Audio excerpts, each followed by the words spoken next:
All right, gather round business enthusiasts and confused students. Today, we're diving into the thrilling world of the asset turnover ratio. Don't worry, I promise it's more exciting than it sounds. Think of it like a report card for how efficiently a company uses its assets to rake in those sweet, sweet sales. Imagine your company is a burger joint. You've got your grill, your milkshake machine, and that creepy Ronald McDonald statue in the corner. These are your assets, the tools of your trade. The asset turnover ratio tells you how effectively you're using these assets to flip those burgers and bring in the dough. A higher ratio generally means you're running a tight ship, squeezing every last drop of potential out of your resources. A lower ratio? Well, it might be time to invest in a faster spatula or maybe rethink that whole clown mascot situation. But hold your horses, folks. It's not as simple as just aiming for the highest number possible. The ideal ratio can vary wildly depending on the industry. More on that later. For now, just remember, the asset turnover ratio is all about efficiency, baby. Now, let's get down to brass tacks. How do we actually calculate this magical ratio? Fear not, math phobes, it's easier than assembling IKEA furniture. I'm looking at you, Billy Bookcase. The formula is as simple as dividing the company's net sales by its average total assets. See? Easy peasy. Let's break it down further. Net sales refer to the company's total revenue from sales, minus any discounts, returns, or allowances. Think of it as the money the company actually gets to keep from selling its goods or services. Average total assets represent the average value of all the company's assets over a specific period, typically a year. This includes everything from cash and inventory to property, plant, and equipment. To get the average, you simply add the value of the assets at the beginning of the period to the value at the end of the period and divide by 2. So, there you have it. A simple formula for a powerful metric. Alright, enough with the theory, let's get real. Imagine we're comparing two companies, a fast food chain, let's call it Burger Bliss, and a construction company, Brick by Brick. Burger Bliss, with its quick turnover of inventory and constant stream of customers, might have an asset turnover ratio of 2.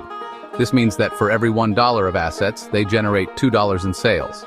Not bad, Burger Bliss, not bad. On the other hand, Brick by Brick, with its heavy machinery and long-term projects, might have a ratio of 0.5. This means that for every $1 of assets, they generate only 50 cents in sales.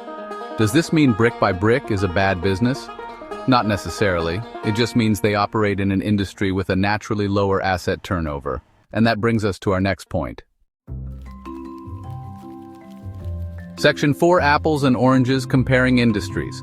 Remember that part where I said comparing asset turnover ratios is like comparing apples and oranges? Well, buckle up, because here's where things get juicy. Different industries have vastly different asset turnover rates. A grocery store, for example, will have a much higher turnover than a utility company. Why? Because people need to buy groceries every week, but they only need to pay their electricity bill once a month. So before you go comparing the asset turnover of your local pizza joint to that of Apple, remember to consider the industry context. It's like comparing the speed of a cheetah to the lifespan of a tortoise.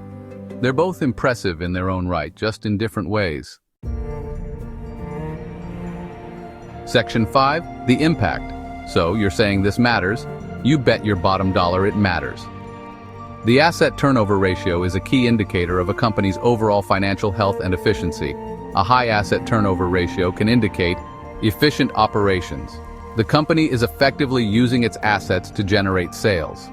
Strong sales. Customers are buying what the company is selling. Good inventory management. The company is not tying up too much cash in inventory.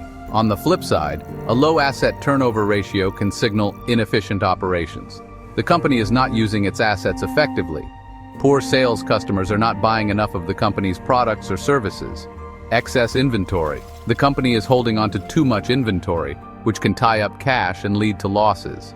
By analyzing the asset turnover ratio over time, investors and analysts can gain valuable insights into a company's performance and identify areas for improvement. Section 6. Turn up the volume tips for improvement.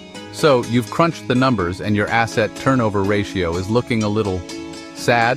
Don't despair.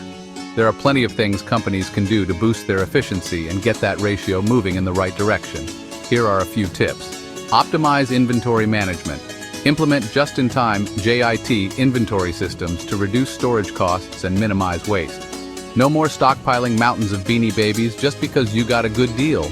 Improve asset utilization. Make sure you're getting the most out of your existing assets. Can you extend operating hours? Lease out unused space? Get creative. Boost sales. Focus on marketing and sales strategies to drive revenue growth. Offer discounts, run promotions, or just stand on the street corner with a megaphone. Whatever it takes.